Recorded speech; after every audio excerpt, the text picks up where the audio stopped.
This episode of Chat About That includes depictions of eating disorders, drug abuse, and sexual assault. If that's a trigger for you, please skip this episode. Hello, cats! Welcome back to another episode of Chat About That. I'm your host, Bella, and in this episode, I'm going to be chatting about Demi Lovato's documentary, Dancing with the Devil, and her album.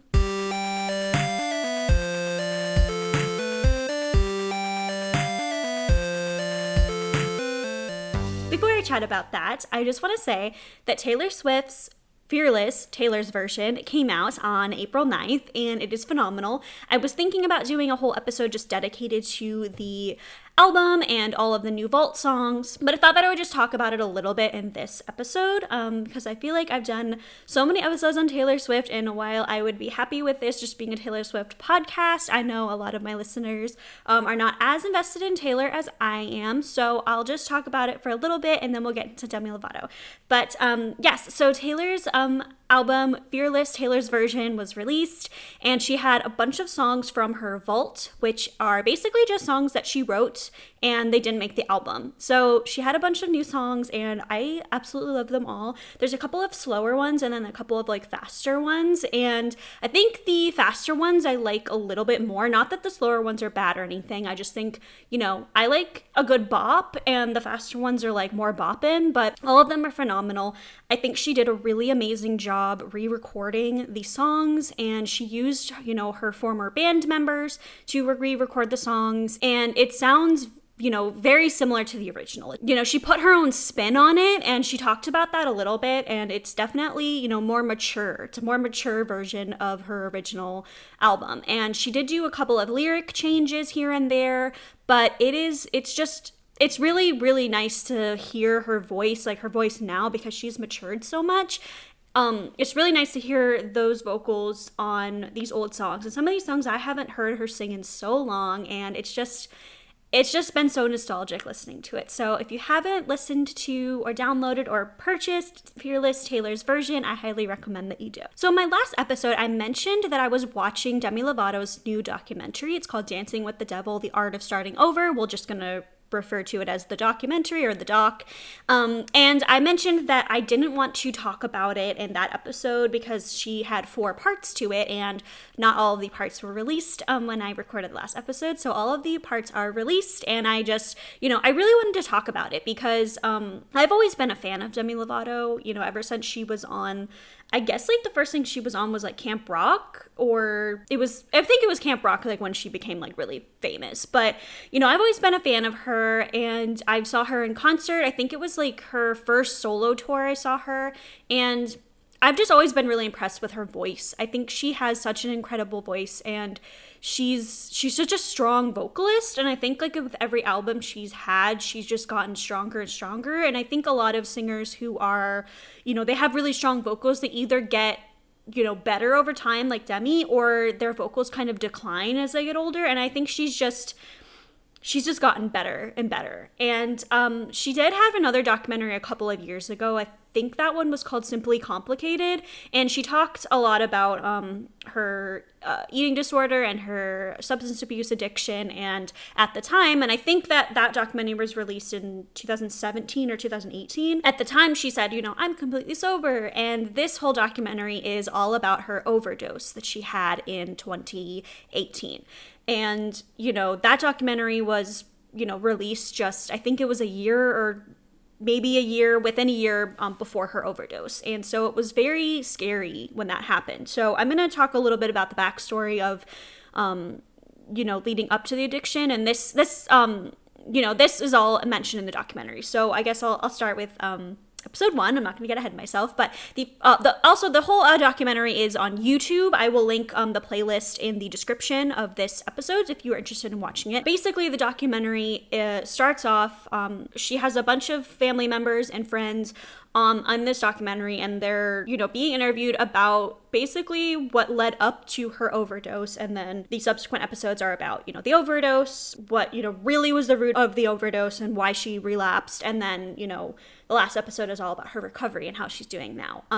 So she had a couple of friends and family members on the documentary, and basically, I'm going to kind of go out of order of the documentary because a lot of it you learn sort of like in later episodes. Basically, what happened was that when she was 15 years old, so when she was doing Camp Rock and Sunny with a Chance, way long time ago, she was actually raped when she was 15. And that really caused a lot of struggle for her. And she felt, at the time, this was before the Me Too movement, where, women were really encouraged to come out and share their stories of assault. This was, before that. And, especially with Disney Channel, and this is a lot of her words, with Disney Channel being, such a virginal enterprise. It's all about, being virgins and waiting till marriage, and you have to be very wholesome. And in her words, she felt that even if she did come out and say, I'm not a virgin, but it was because of a rape, she felt that a lot of people wouldn't accept that. So she buried it down and she started to do drugs and drink, and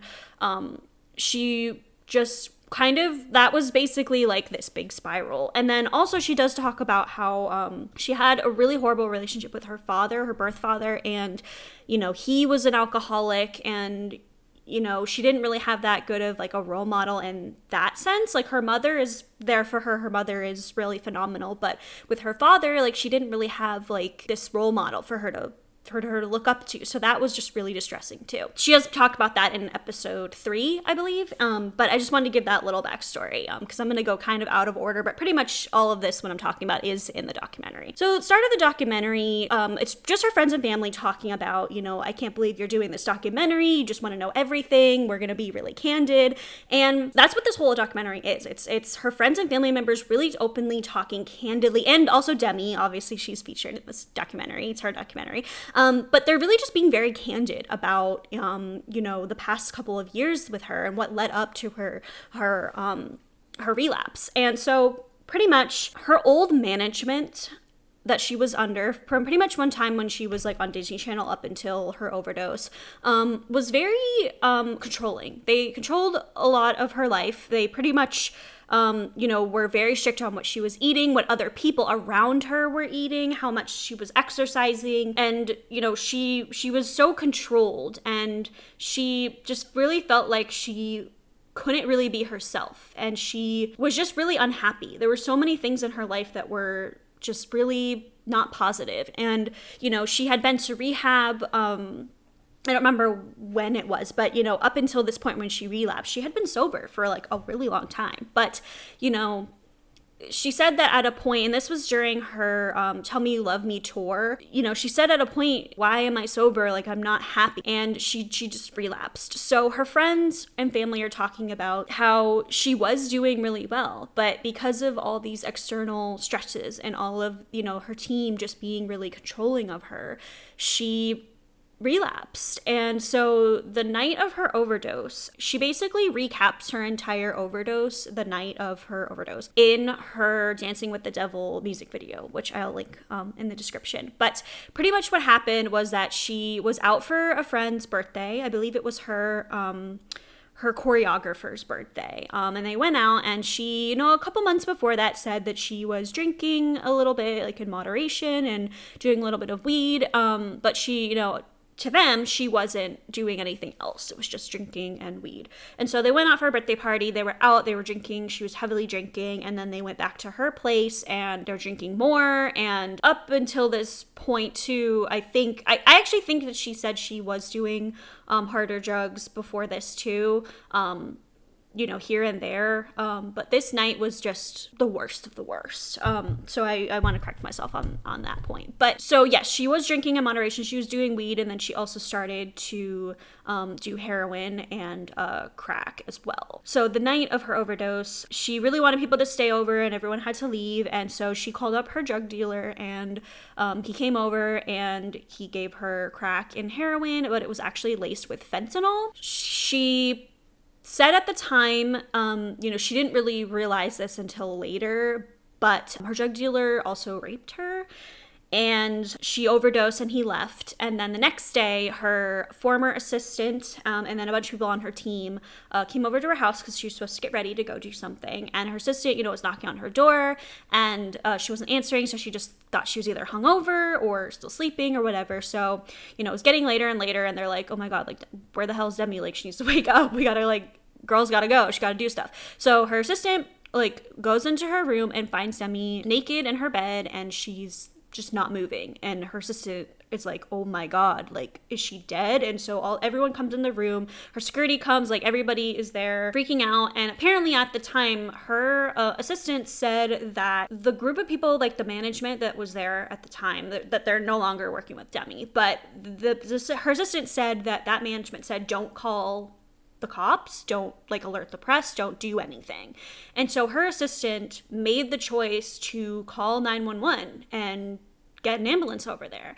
And her assistant pretty much saved her life, because by the time she got to the hospital, the doctors said that if it was 5 to 10 minutes later, she would have died. So her assistant literally saved her life. And it's just, it's insane to think that like only a couple of minutes later, her or just anybody, like, that's just absolutely insane to think about that.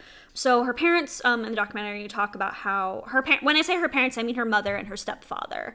Her birth father is no longer alive. I'll talk about that in a little bit. So her parents talk about how in the hospital, pretty much she was hooked up to this machine. She was like in a coma for like, I think a week or something. I'm not sure exactly how long she was in the coma.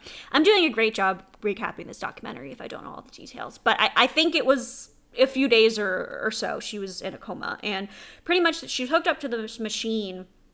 It was taking the blood from her body, cleaning it, and then putting it back into her body. And she said her mother said that it was like one of the most horrifying things that she's seen, and it was really traumatizing. And so another thing that I just like, it gave me chills when she said this. So one of the reasons why she became clean originally, like a while ago, the first time I guess, was because her parents pretty much said that if she didn't get clean, she wouldn't be able to see her little sister Madison. And that really was a catalyst to help her get clean the first time. So this is what gave me chills. She said that when she was in the hospital, she woke up. She was holding her sister Madison's hand. She has an older sister named Dallas, but her little sister Madison was there. She was holding her Demi's hand. And Demi said that when she woke up, she was actually legally blind for like, I don't know how long, but she was legally blind. And she literally like physically couldn't see her sister. So it's like, oh, just like gave me chills to think about how originally she got clean because her parents wouldn't let her see her sister. And then when she woke up, she was literally blind. She couldn't see her. So that just like, that kind of like broke my heart a little bit, to be honest. And on her album, which I'll talk about at the end, one of the songs is called I See You, but it's literally spelled capital C, capital U, and it's about her sister Madison. So it's kind of a play on seeing her, and then also ICU, like intensive care unit. So that whole story just is it just gives me chills thinking about that. So that's pretty much what led up to her overdose. And then the third episode, she talks about, the recovery process and how, when she was younger, she was raped. And so after that, she didn't think that she would ever sing again. She, when she was in the hospital, the doctors like didn't know how she was going to recover. She didn't know if she was going to recover fully. At the time, like she thought she was blind. She also thought her vocal cords were going to be messed up, and she just thought everything was a shot. She thought she just like blew her entire career. And I just want to take a pause for a second and talk about, that I remember the first time she went to rehab, and then I remember when she overdosed. I remember being on Twitter and reading this headline of like Demi Lovato is in the hospital for overdosing, like we don't know her condition. And I remember like a lot of people like didn't know if she was dead or not. Like we knew she was in the hospital, we knew she was in the coma, but I didn't know when I first read that if she was going to recover. I didn't know if she was ever going to be like singing again. I had no idea. It was really scary. And as a fan, it was really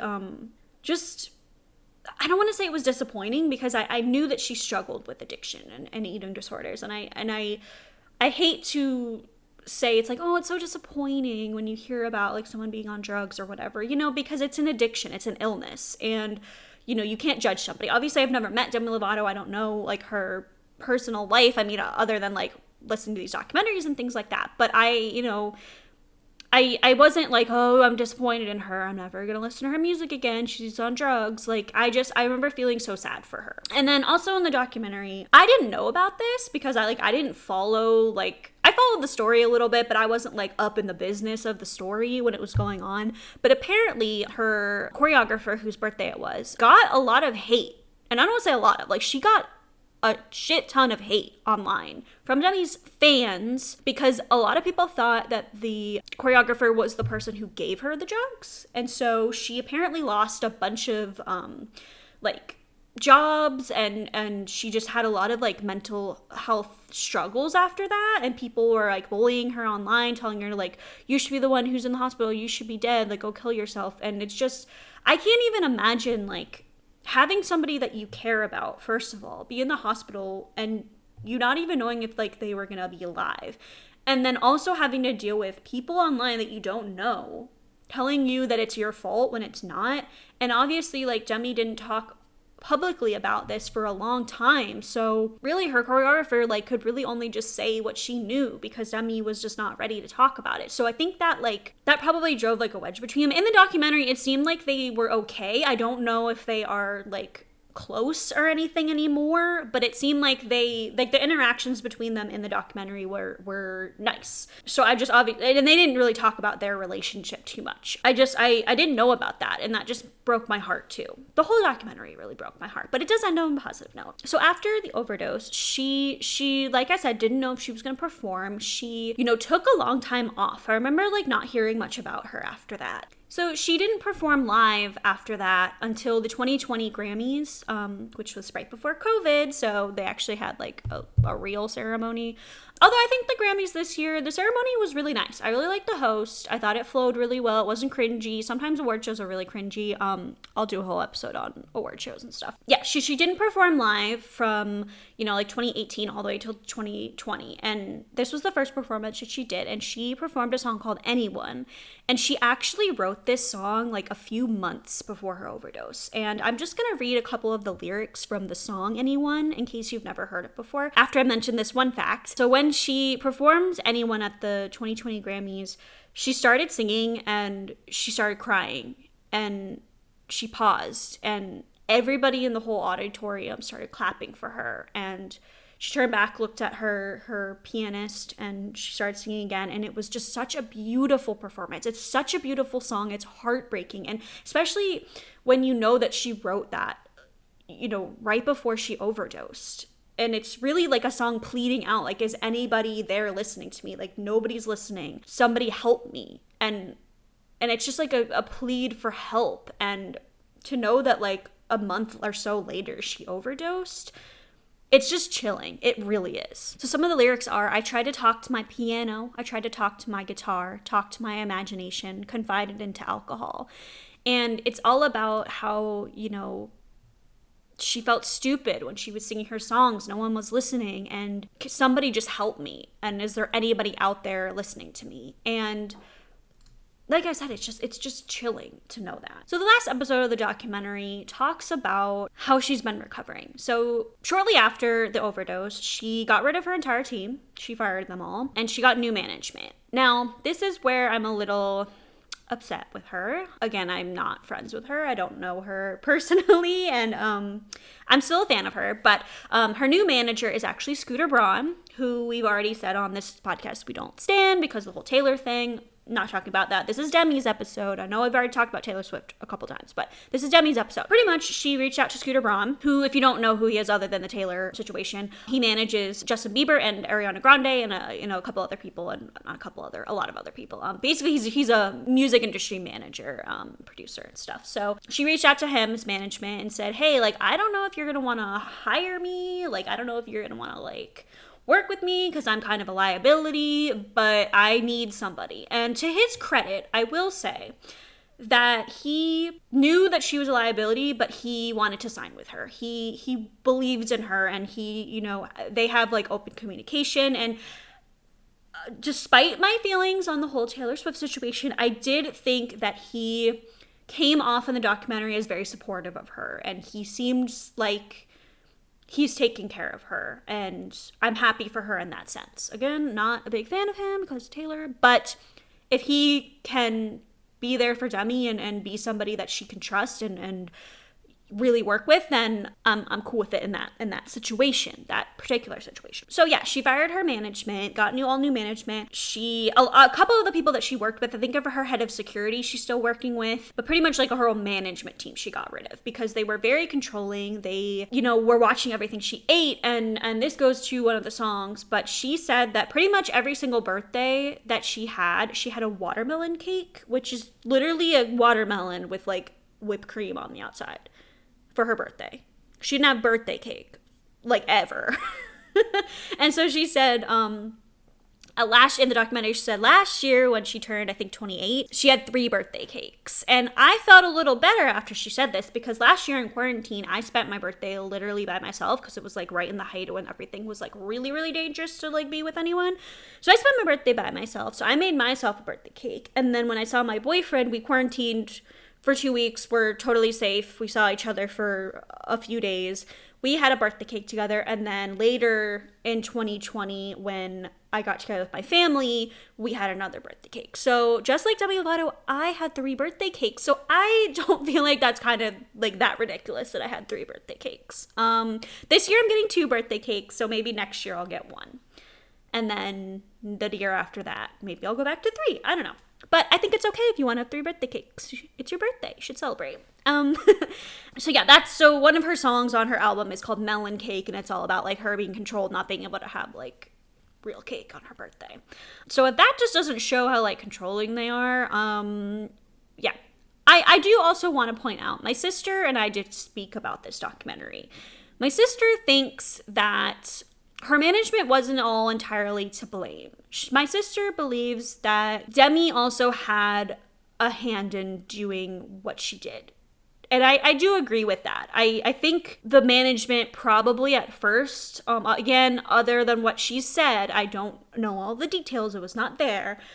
But it seems like probably at first the management really just wanted to put systems in place for her to be safe and to not overeat and to exercise. But I think it's a two-way street no matter what you do. So if they were putting all these systems in place for her and being like, you can't have this much food, nobody that you like hang out with can eat junk food, and you have to exercise XYZ numbers of times a day, and you're not allowed to have birthday cake, I think it probably started off as a real solid system to keep her eating disorder in check, to keep her healthy. But I think it probably just became something that was so controlling, and that's probably why she spiraled so much. So I do agree with my sister in the sense that if somebody's managing you, they probably have your best interests in heart. But Demi also had the choice to have an eating disorder, to do drugs. But I think no matter what, it's a two-way street. Both people have to be working together. And if that management system and Demi didn't work together, then it was obviously set up to fail. So now Demi is doing much better. At the end of the documentary, they show her cutting her hair. And she said it was just this way to kind of just rebirth herself and to finally just do something that she's always wanted to do. She's had short hair before, but now she has like this really cute pixie cut. And she said that it was half of her not being able to like really do what she wants and just like getting rid of like everything. But also she mentioned in the documentary that she is actually a queer woman, which I totally stan. I am 100% LGBTQ plus friendly. And if you want to be a queer, you want to be gay, you want to be whatever, I'm totally here for it. So she mentioned that she's a queer woman, and her new house, she said it's a little queer, and she showed off a little bit of her house, and it just seems like a really whimsical, fun place, and she said that she's very happy in her new house. One of the songs on her new album is called That's the Kind of Lover I Am, and it talks about how she doesn't care if you're a woman or a man, as long as you love her and you're, supportive of her, then she'll love you back. And I just think that's really beautiful. I love it so much. So that's pretty much about the documentary. I want to talk a little bit about the album, and then we'll wrap it up. So the album is called Dancing with the Devil, The Art of Starting Over, the same title as her documentary.